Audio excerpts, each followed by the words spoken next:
Hey there, you wonderful listeners. I have a question for you.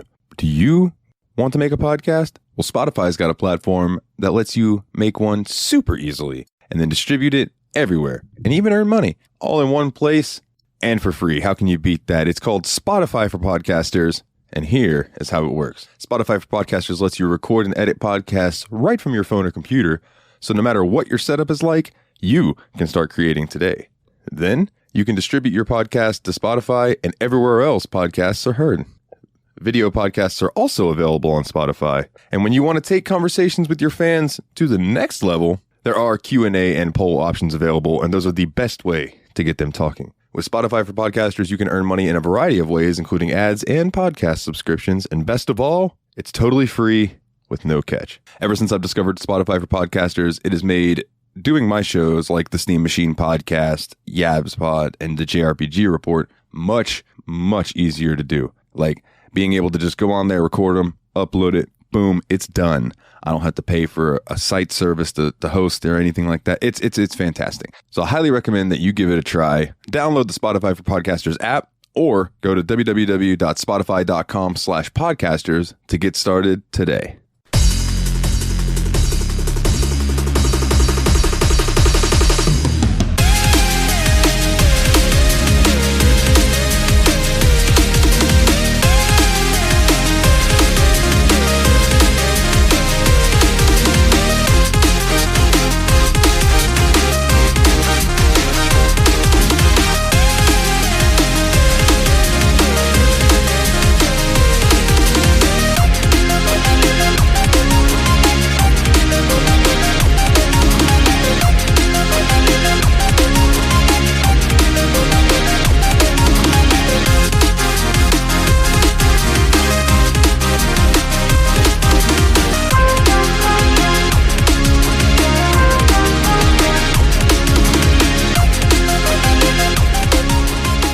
Hey everybody, and welcome back to another episode of the Steam Machine Podcast. My name is Dalton, and joining me this week is my good buddy. It's Nate, Turtle Bear Man. What's up, everybody? And let's go ahead and just address this right off the bat. I bet you were expecting to see Full Throttle show up in your download list, because that's what I plugged the past 2 episodes that we released last week. Unfortunately, Willie came down with a cold or something. It's not COVID. But you know, he's feeling under the weather. So Nate was like, "Why don't we push Full Throttle? I mean, you cover a real short game." And I was like, "Brilliant! Let's fucking do it." And we chose CreaVures, which is going to be the game that we're talking about today. And man, good choice. I have to say, like, we made a good choice. Yeah, it was funny because me and Dalton were looking through the short games list because Dalton has a file he's put together. It has everything on it that's under a certain amount of time.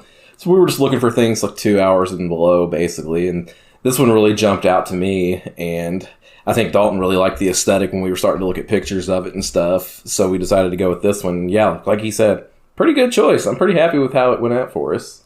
Yeah, so Willie, we hope you feel better, buddy. And we will be getting Full Throttle next week. And we'll be back on the normal schedule, but there is no Wikipedia page for CreaVures, my good sir. Not too surprising at all. But what I can tell you, good listeners, is that it's on Steam and it costs $4.99.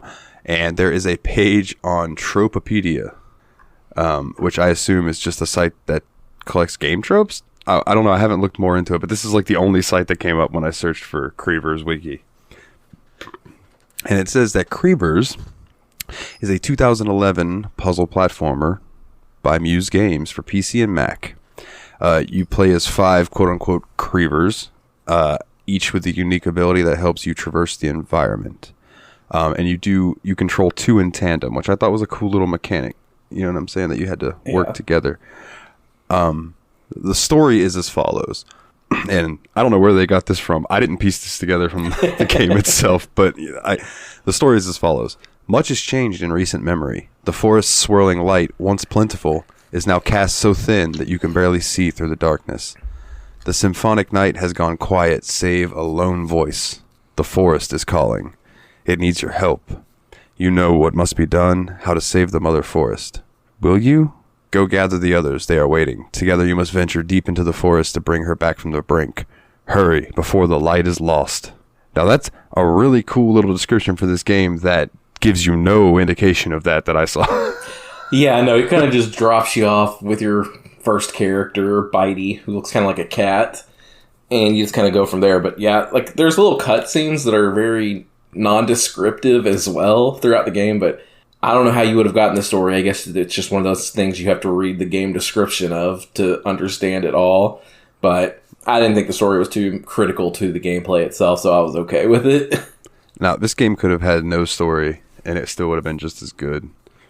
You know, so my first impression, you brought up that I was digging the aesthetic, and that was the thing that jumped out to me the most. This game looks really cool. Yeah, completely agree. It's absolutely beautiful. The color palettes they use, especially like going from area to area where there's slight changes, but it's always that really interesting kind of neon retro wave experience of it. Yeah, and I saw in some of the comments, and I think you mentioned this to me too, that people were complaining about the controls for the game. Yeah. Now, I don't know if they were complaining like using the keyboard. Maybe they were playing with keyboard and it was a little more difficult for them. I played with a controller and I had zero issues. I don't know about you. Yeah, I actually completely agree. Because like I remember looking at the reviews thinking like, it says it has bad controls, but it still looked interesting enough for me to want to play. I had zero experience with bad controls in this game. I don't know what the reviews there on Steam were talking about. I felt like everything did exactly what I wanted it to do as I pressed the buttons. So I have zero complaints in that regard either.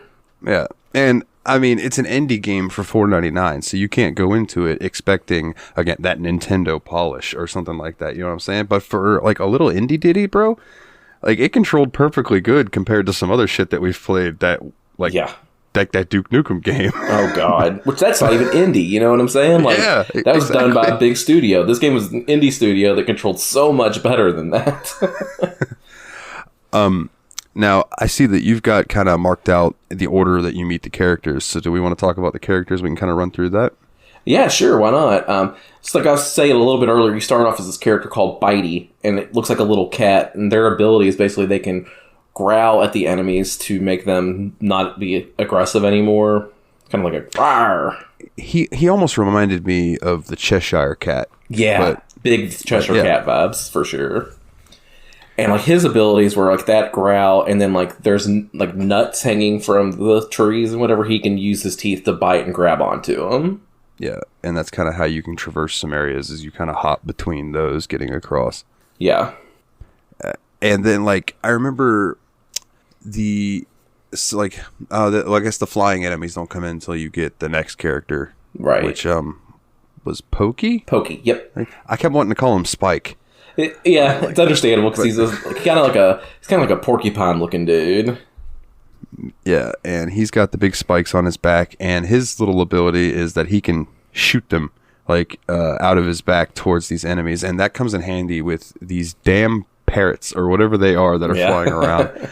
Macaws, I don't know, they're annoying as hell though, because if you don't see them or you hit them and then you don't get across in time and then they come back, if they attack you I think 2 or 3 times, then it will reset you back to your last checkpoint, which the checkpoints are cool as shit. They're like these little, I don't even know, they're like these windy vine things, but when you go up and go around them they kind of flower up and this luminescence comes out of it.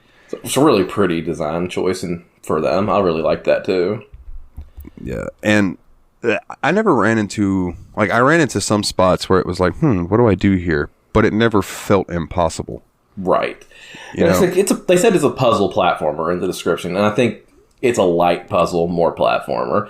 Like, there's times where you have to figure out, like, because what Dalton was saying earlier is you control 2 characters at once once you start meeting the other characters, and you kind of figure out how to use both of them together to achieve certain things. But it's light puzzles. Once you look at it for a couple seconds, you're like, oh yeah, I can use this guy here to do this while using the other guy to get across. It kind of starts to make sense. Yeah, like for instance, there might be a vine that you can climb, and then 3 of those fruits or nuts hanging there, and then another vine. Well, Pokey can't jump that distance. Right. But if you use Bitey and climb up and hop to that middle fruit and hang there, you can then use Pokey to climb up and jump.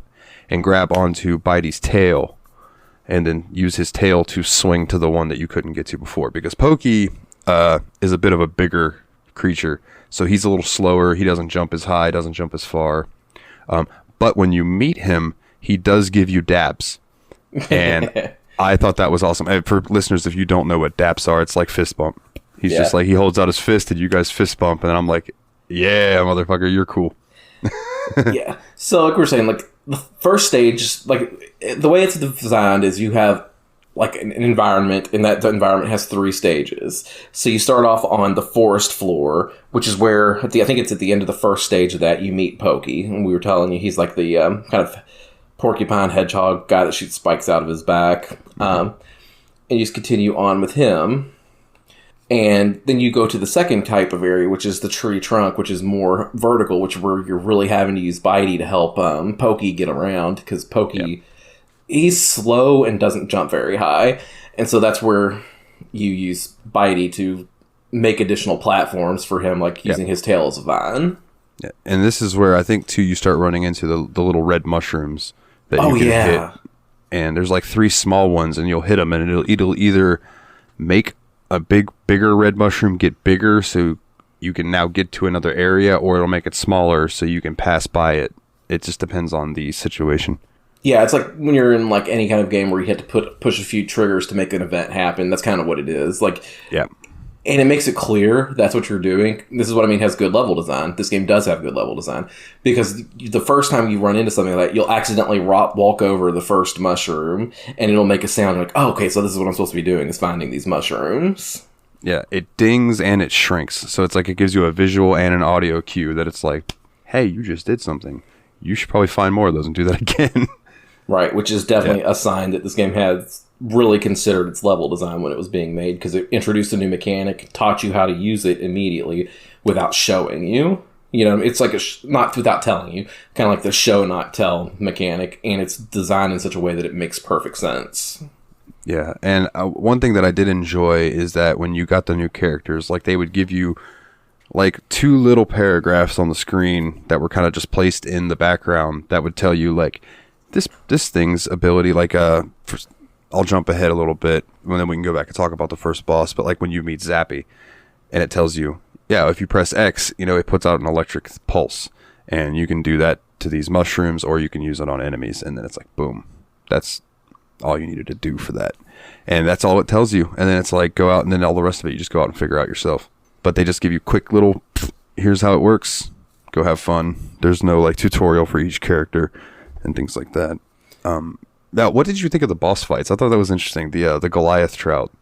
Yeah, so the Goliath trout comes directly after the tree trunk, and in my opinion, that was my favorite stage in the entire game, because instead of being like a traditional boss fight where like in a Mario game you got to shoot, like say you're playing Mario 2, you got to throw a bunch of bombs at the mouser, right? This one, no, it's just like a stage that you play, but the way they designed it is in such a way that you have to do an entire section as Bitey, then an entire section as Pokey simultaneously, because you can switch between your 2 characters, and then they have to meet up in the middle of the stage and start performing the rest of the stage together. I thought that was a brilliant design decision, because like you had to do all of Pokey's stuff, all of Bitey's stuff, and then just put it all together at the end. So it's not really feel like a boss fight. It's more like just another stage, but an extremely well-designed stage that you're just trying to get to the top so you can defeat the trout guy. I really liked it. What did you think about it? It was a cool culmination of everything that you had learned in the past, 3 to 6 levels of getting your bearings. And it was like, all right, well, all that stuff that you just figured out how to do, you now have to incorporate it all to get through this level while avoiding, the boss throwing stuff at you and stuff like that. And I thought it was really cool. I thought it was really a neat idea. I really enjoy being able to swap between the characters, at a press of a button, and utilizing that in the way that they did was very interesting. And I thought it was fun. Like my mind just blanked on the word I was looking for. And it was almost innovative. Like I haven't seen many games take where you've gotten the 2 characters and they have to use their stuff to get through the thing, and then work together to get to the top. Usually when they split characters, you have to finish the level split, at least in my experience and stuff that I've played. So I thought it was a very cool design choice. Yeah, I definitely enjoyed that a lot about it. And that was a really interesting thing, too, is I think it was a unique idea, because I don't know of too many games that do that, where you play as two different characters, where you swap between them. And I just thought that was a really interesting idea. And I saw some people complaining about the mechanics, saying, well, you have to do the same section twice, because you got to play as both characters. But you don't, because there's sections where, like, the other ability that Pokey has is there's, like, walls that he can climb that he will also then leave spikes in the wall so your other characters can climb it. So he has to go that way, whereas Bitey could go up the vines a different way. Quick thing about that.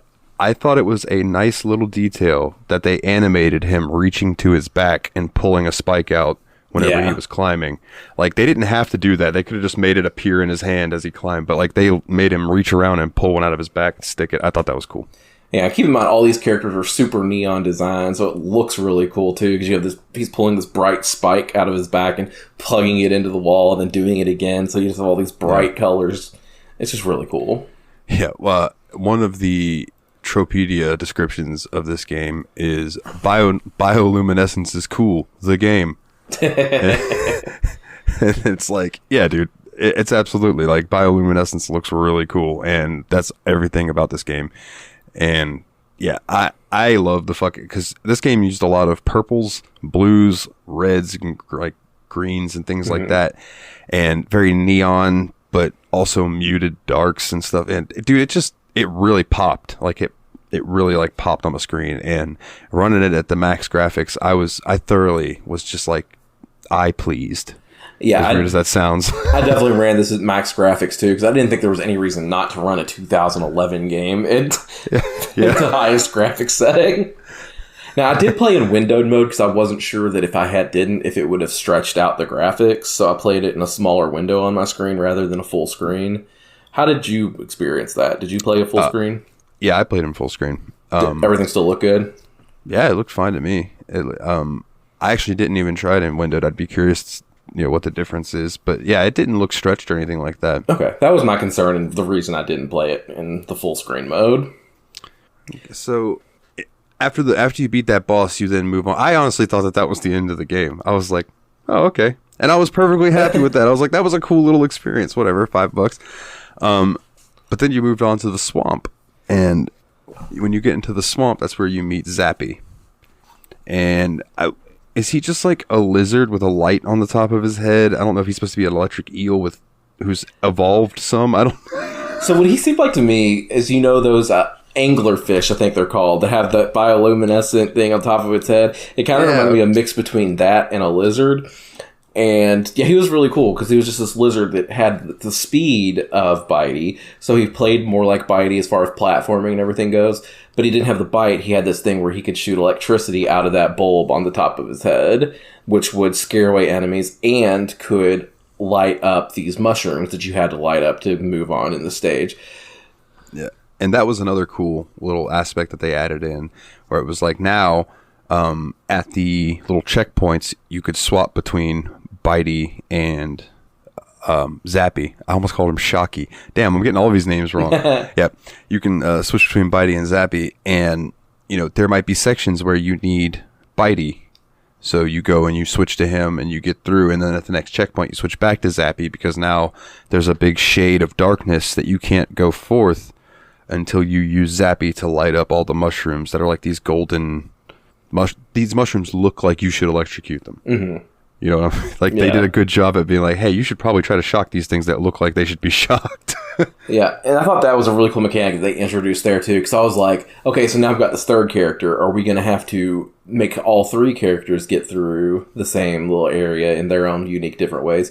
Or are they going to come up with a mechanic so you don't have to do that? And the mechanic they used was, if you're at a checkpoint, you can swap out one of your characters for another character. So you could have been Pokey and Zappy at this point, or you could have been Bitey and Zappy, or Bitey and Pokey. But the game will kind of push you in the direction it wants you to go by putting puzzles there that you can only solve with Zappy or only solve with Pokey. Yeah, yeah, and there was a good chunk that I didn't use Bitey at all. Yeah, I just ran through a bunch with Zappy and Pokey, and you end up making your way through the swamp. And I thought it was interesting that in the second half of the game, like, they introduced 3 new characters. You know what I mean? It's like they waited and didn't really space them out, because you get Zappy, and then you make it through the swamp, and boom, you meet Rolly. Yeah, and Rolly, I think, was kind of like, I'm trying to figure out if I felt like she was more like a armadillo or a roly-poly bug. So she's like kind of like a cross between both of those. But her special ability was she's able to roll up into a ball, and when she's in this ball, she can break rocks that are standing in your way, and she can just roll through enemies. So if you're rolled up, you can't be hurt, but she can't jump when she's in a ball. And her movement is a lot more like pokey than bitey or zappy. So she's also very slow and prodding. Slow prodding and can't jump very high. Yeah. So you end up using her a lot of times to clear paths, and then you'll switch to one of the other ones to go and activate the mushrooms, so that like this jump now has a little mushroom platform for her to walk across or something, because she ain't jumping that motherfucker. Yeah, and so you meet her at the very end of the swamp, and then you move into the forest cave where you really start to use her a lot to get through certain areas. Yeah. And then my favorite character came out, and that was Glidey. Yeah, Glidey's the bomb, man. I love Glidey. That dude, when it got to that point where you had, all your characters and you're trying to make your way through the canopy, Glidey came in handy. Like, Glidey stayed in the party. You had to swap between all the other ones to get to certain spots, but like Glidey was essential there at the end. Yeah, because Glidey's special ability is he could jump on your other character's shoulder, and then you could control that character and glide with that character. So Glidey was able to like clear huge gaps with characters like Rolly that otherwise wouldn't have been able to get across, but he can carry them across. So his whole thing is being a transportation system for the other characters and having the best movement in the game. Yeah, and there were defined sections in this last area where it was like, all right, you can just look and tell you're going to need Glidey and Bitey because you can see the nuts hanging. And then you get through that area, and in the next area you see that there's a bunch of those golden mushrooms. So you're like, all right, so you switch Bitey over to Zappy. But it's like, at no point did I ever switch Glidey out because I was constantly having to do the, like, grab him by the shoulders and glide him across the big areas and stuff. And this is where, like, there were a couple areas where this is where I started having to be like, all right, let me look at this for a second. All right, so I'm going to need to put him there, and okay, I see how to do it, and... Because there were also sections where you had, like you said with Bitey, where Bitey had the nuts hanging across so he could get all the way across, but Glidey couldn't glide across it all by himself. So you had to put like Bitey in the middle, then glide across with Glidey, grab the tail, and then he could make it all the rest of the way across. Yeah. The one that I think me and you were both thinking of the same one, where there was like fucking 15 nuts across that long log. And I was like, all right, so which one do I need to get him on to where I glide to the middle and then I can glide to the other side? And that took me a few glides. I missed it the first 2 times. I knew, like, I had Bitey in the right spot, but it was like I didn't swing enough or something to get the good glide, and I would miss, and damn it. But eventually got it. But the cool thing about failure, even in this game, is like it just takes you right back to the checkpoint. And I don't think it's too stingy with the checkpoint. So if you die, you just go back to the previous one. And I think they were spaced out fairly well to where you didn't have to redo this whole huge section again just to get back to where you were. Yeah. Yeah, the checkpoints were very well spaced. Especially like if there was a really hard, if they knew that it was going to be like a challenge, there was usually a checkpoint within like 5 feet of that. So, yeah, you just popped up, then you could immediately try again. And sometimes you'd luck out, and the enemies that you hit with the spikes or whatever would still be fucked off. So you could quickly try to run through again before they spawned. And another thing that I think was a really good decision in this game was there's not a life system. So you're not playing a game, and if you run out of lives, you have to game over and start from the beginning. No, there's no lives. So you just go back to the previous checkpoint and go from there. Like, every time. You don't have to worry about game overing ever. I didn't even realize that when I was playing through, but yeah, you're right. That is that's nice, because it would have sucked to have to start a level all the way over. Yeah. But being able to just keep chipping away at it as you go, like, that's really cool. And that might be a cool design for like maybe a younger audience who, like, they don't get super frustrated because it's, so that could be a cool thing for younger kids. Which this would be, like, in my opinion, like a kid's first platform game with like mechanics. Yeah, this wouldn't be a bad choice to be like, all right, yeah, check this out. If you like this, then we can bump you up to something a little more difficult. But Yeah, I agree with this. I think it's a good level of difficulty without being too challenging or too easy. So I think, yeah, I agree. And then it all culminates in the Falcon Elm, I'll call it a boss, even though you don't really fight the bosses. Like, you're kind of just dealing with what they're throwing at you. And the Falcon Elm boss really makes you use everybody to make your way up to the very top. And this is where, like, this is the area that took me the longest, probably, because there were a few areas where that fucking wind that the boss would blow at you. The wind and the birds. Oh, yeah, and the birds, and timing the dragonflies right, and then, sometimes there are dragonflies or, like, the big rhinoceros beetles that you can hop on them, on their back. They don't hurt you, but you use them to then get to somewhere else. Like, the dragonflies might fly you up. Yeah. Or the the rhino bug might help Roly get up on its back and then be able to jump and get to a vine or something. Yeah. And this Falcon Elm was the final boss of the game. And I have to say that I'm a little disappointed in it because I didn't think it was anywhere near as well designed as the Goliath Trout boss, because I thought that one was fantastic. I thought this one was a little bit more just kind of throwing random garbage at you that didn't feel like a good challenge. Just kind of felt like, well, here's something you have to deal with. It's not necessarily fun. Yeah, I get that. Because it was a lot. Like, just, between the wind and then it throwing lightning at you and then all of the birds you have to avoid. It was like, it wasn't as clean as that first one. Yeah, for sure. And I don't think it made use of all the characters as well as some of the other stages, because honestly, in this boss fight, I spent most of my time just with Glidey and Bitey, because they're the best moving characters in the game. And I don't even know if I used Roly at all in that final boss. I don't remember. I think, for some reason, I remember there might have been like one or two rocks that I broke, but that would have been it. I think it was mostly Bitey and Glidey that I used. I know there was a couple parts you had to shock in the beginning, but like once you got to that final stage of that boss, yeah, it was all Glidey and Bitey. And then once you get to the end, it's like, that's it. Yep, it's the end. You get credits, and it feels good because you beat the game. Yeah. One thing I did want to bring up is the name of the achievements. Some of them are fantastic. When you meet Pokey, you get an achievement called Be a Pokey-Mon Master. When you meet Roly, this is how I Roly. Yeah.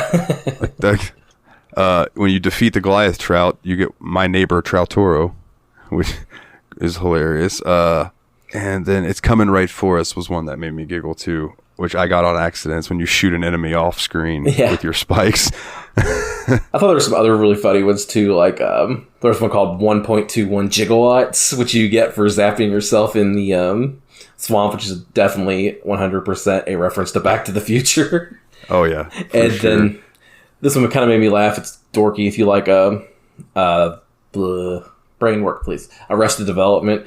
If you get all the essence in the game, because there's collectibles called motes and essence. If you get all the essence of the game, it's like, there's always essence in the banana stand. Yeah. I was wondering what that was from. I saw that. I didn't get that one, but I was like, always essence in the banana stand. What is that? Yeah, it's an Arrested Development reference. I got you.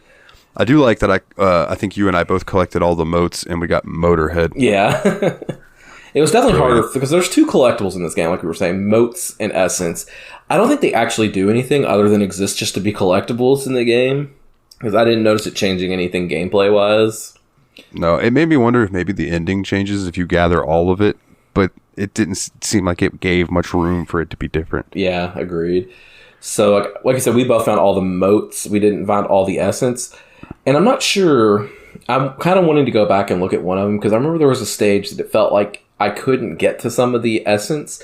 But when I was thinking back on it, it was an early stage where you were, before you'd gotten anybody but Pokey. But the essence looked like it was hidden behind like one of the boulders that Roly could break. So I wonder if you can go back to those levels with all the characters now to find some of those. I had the same thought. I wonder if you can go back in the chapters and use everybody, because there totally is. I remember specifically there being a pile of boulders with a thing behind it, and I'm like, well, how the fuck would you get through that? Because you can't bite through that. Yeah, okay, so you're with me on that. So I'm glad we both noticed that. So now I kind of want to go back, and I'll say this right now, this game is worth going back to. Like, the thing about this game to me is it was extremely relaxing to play. Like the ambience and music of it kind of was just all like kind of chill and did not stress me out in the least. It was just a game that you can go to and relax and play, and I think it's a really good time for that. Yeah, dude, and for $4.99 when it's not on sale, like that's the normal price for the game is $4.99. Yeah. Fucking well worth that. And you brought up the music and stuff. It didn't jump out to me, but it fit the game well. That's exactly what I have in my notes. It said the sound design fit in the game but didn't stand out. That's exactly what I have written in my show notes. Oh, well, there you go. Yeah, because it was just like you said, it was very relaxing. It fit, but it wasn't something that like I would put on and be like, oh, this is a banger. But like if I found the CreaVures soundtrack and I was doing something and just wanted like some lo-fi ambience in the background, there you go. But then I just want everything I was looking at to be bioluminescent. Yeah, right. Yeah, so it's kind of a thing. So I think the best part about this game was definitely the aesthetic, the look of everything. It was beautiful, crisp, and just a great thing to look at. Like I said, sound design fit in but didn't stand out. Another thing that I thought was extremely good about this game is each character felt special. Because when you got a different character, they all felt different. There wasn't a lot of overlap. Like, yeah, they might have controlled similarly, but like Pokey and Rolly were different enough mechanically that they did not feel like the same character. So I feel like they did a really good job of character design.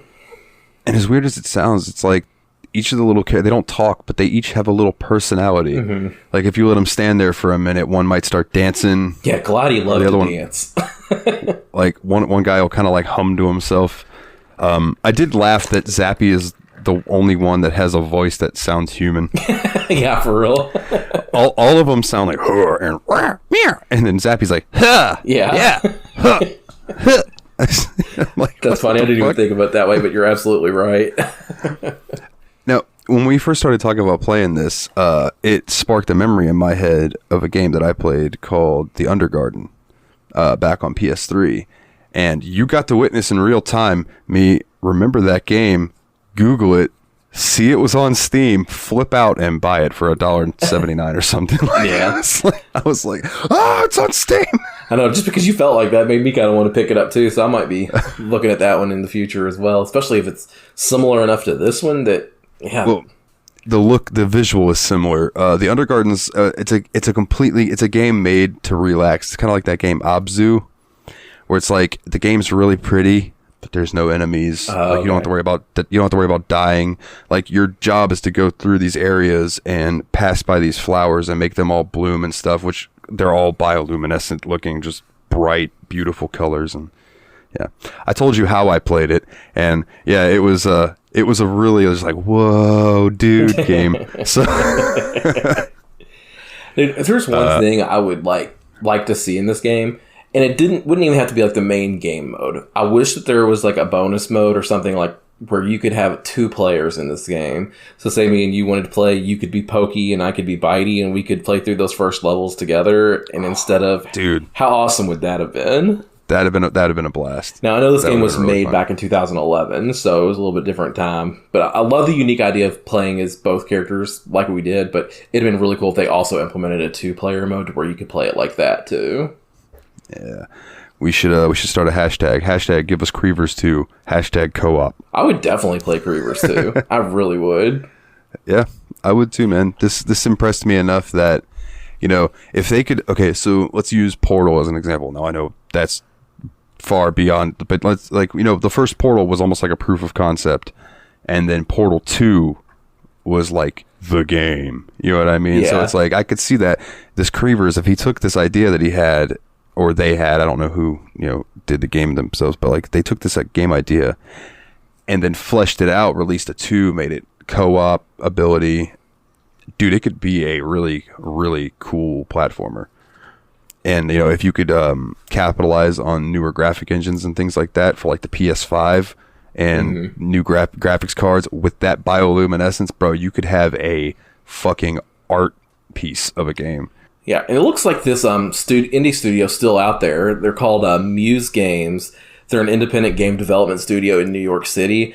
And what they say they're doing now is they focus on boundary-pushing co-op gameplay and AI. boundary pushing co-op gameplay. They need to bring back CreaVures and give us that boundary pushing co-op gameplay. It looks like they most recently put out a game this year in September called Ember, which looks like it's a firefighting video game.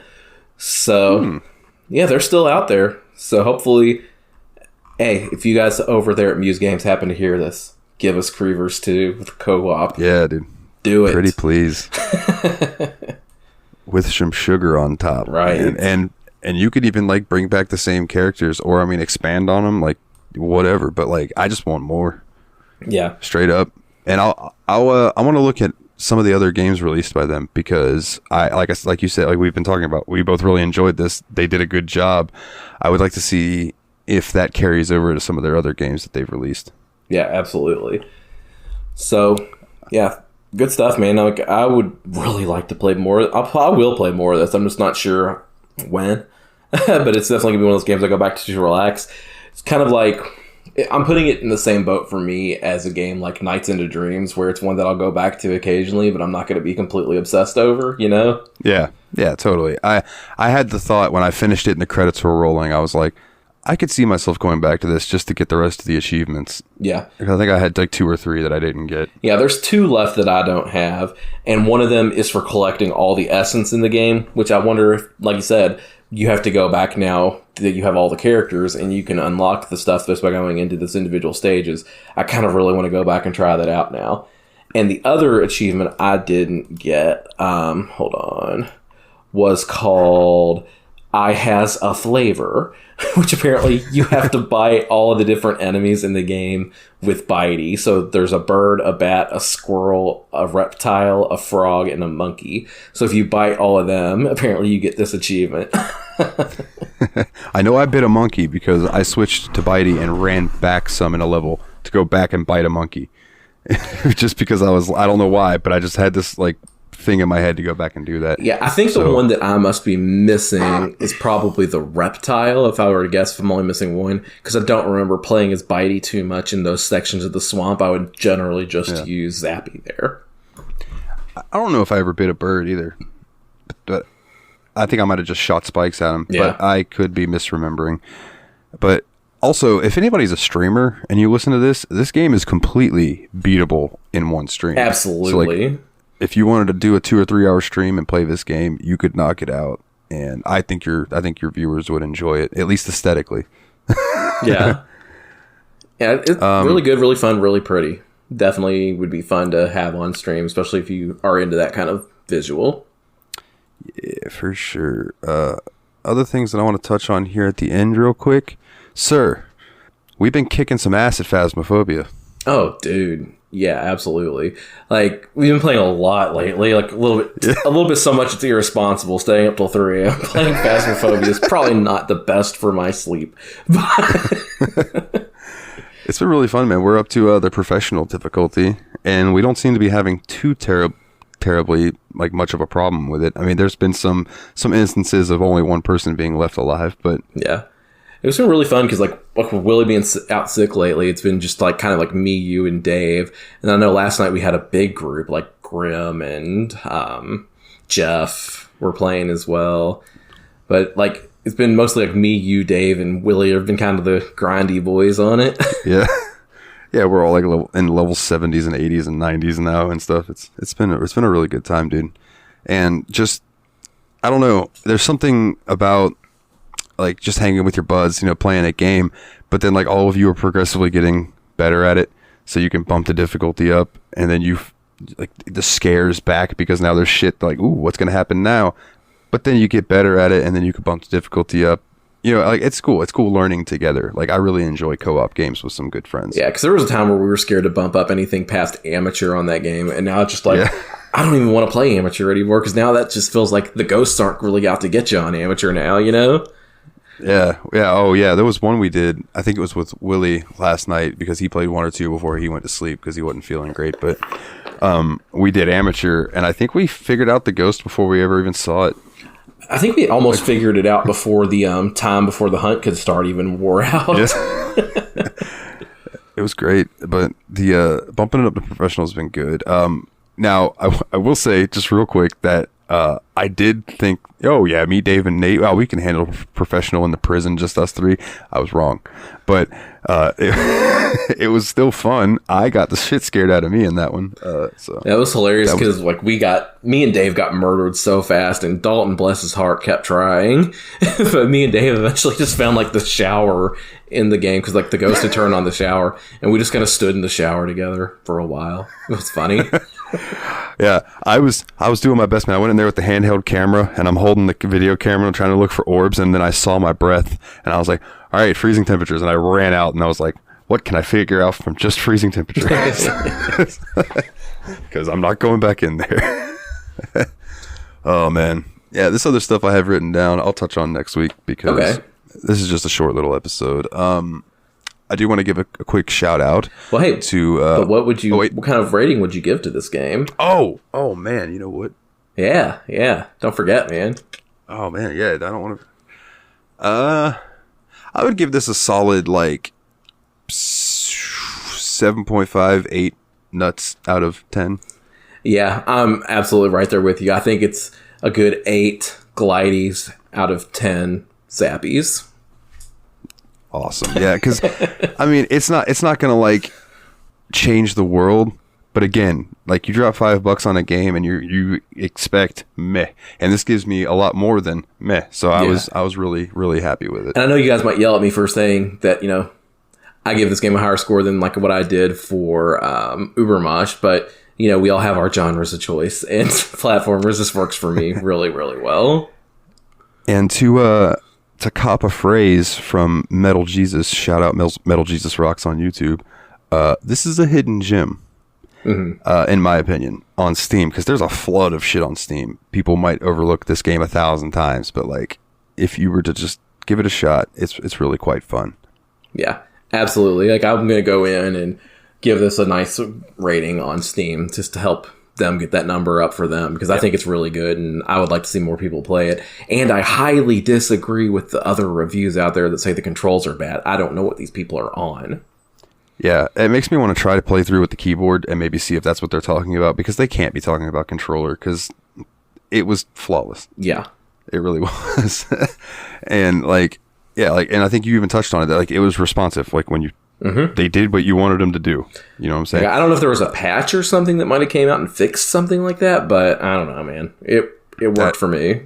That's a possibility, but even still, like, I don't know. I've just learned the internet likes to bitch. Yeah, no joke, dude. No joke. Oh, man. Well, I want to give a shout out to our wonderful Patreon subs, with an extra special shout out to Nate Cogsworth, the 7th of Juniper, Jeff the Original Expendable, Old Jeffy Lube, Arisa Adam, shout out to his podcast Revival and Extinction, and DC Smokedown. You guys rock. Appreciate you guys. Hell yeah, y'all are the best. Especially that first guy you said. I hear he's really cool. Yeah, man. That Sir Cogsworth. Yeah, he's pretty fucking cool, man.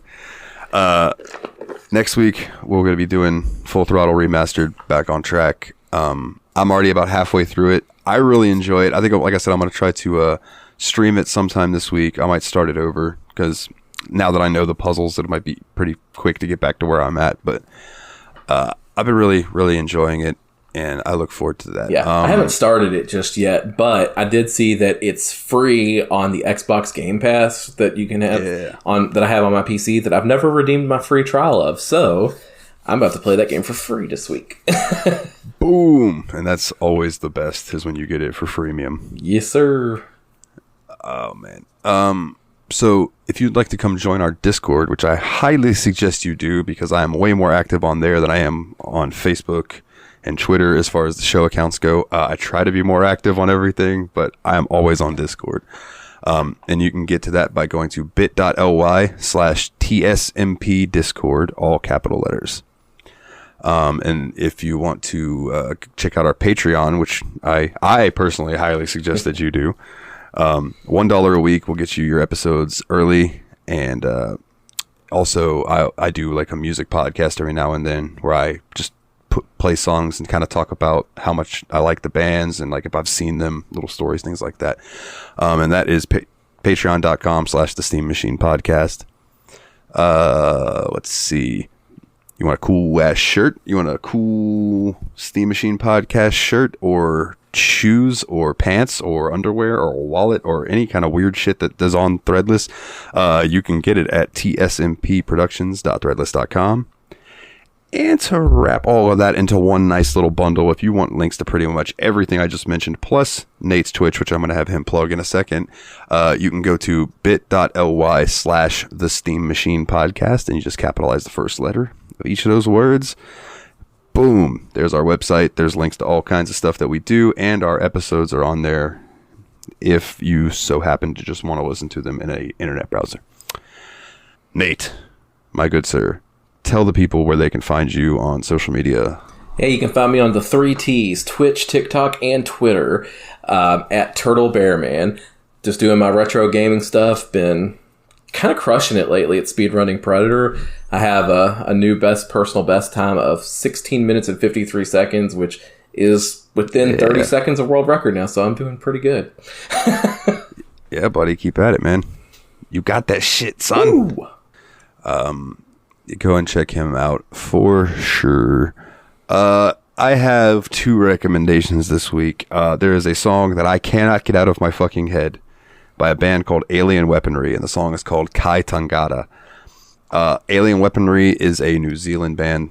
They sing in ancient Maori language. I think I talked about this last week on the episode. It's really good. Kai Tangata, cannot get that song out of my head. I highly recommend it. And there is a podcast that I would like to recommend that if you like the music that I make, my electronic stuff as Under Nile the Nightmare, which you can find on Bandcamp. Yeah. There's a podcast that I had found probably back in 2016 or so, 2015. It's called Communion After Dark. And each week there are these like 3 or 4 DJs that spin playlists. And this is how I've found out who Kanga is. I really like the Kanga. She's not EDM, but she's like an electronic music and a singer. Does really good stuff. I found the band Priest from that podcast. So much stuff. My buddy used to say, okay, it's just a gothic vampire music podcast. And I'm like, yes, that is exactly what it fucking is. And I love it. So if you're into the goth music or, just the trancy wonderfulness, check out Communion After Dark. I think they release every week. It's good shit. Do you have anything you'd like to recommend to the people? Any last words before you walk the plank, Lottie? Nothing too huge to recommend this week, but like we were talking about them a little bit in our Patreon section. Go join the Patreon. Check out my buddy Usurper Grimm on Twitch. He's an awesome dude, and he's been doing a lot of Symphony of the Night randomizers lately, which has been really cool to see. So I think y'all dig him as well. Yeah, Usurper Grimm on Twitch. He's the man. Grimm, you'll see him every now and then in our Discord. I know if you're in the Tadpog Discord, shout out Tadpog, Tyler and Dave Play Old Games. You'll probably catch Grimm more so in there, but he does pop in ours every now and then and shows us his pretty face. In fact, I believe he is now rated into somebody that I don't know who it is, so that'll be interesting whenever we end this to find out who this person is. But on that note, next week, Full Throttle Remastered. Yeah, go buy CreaVures, $4.99. It's fucking fantastic. Oh, yeah. For Nate, I am Dalton. As always, guys, take it easy.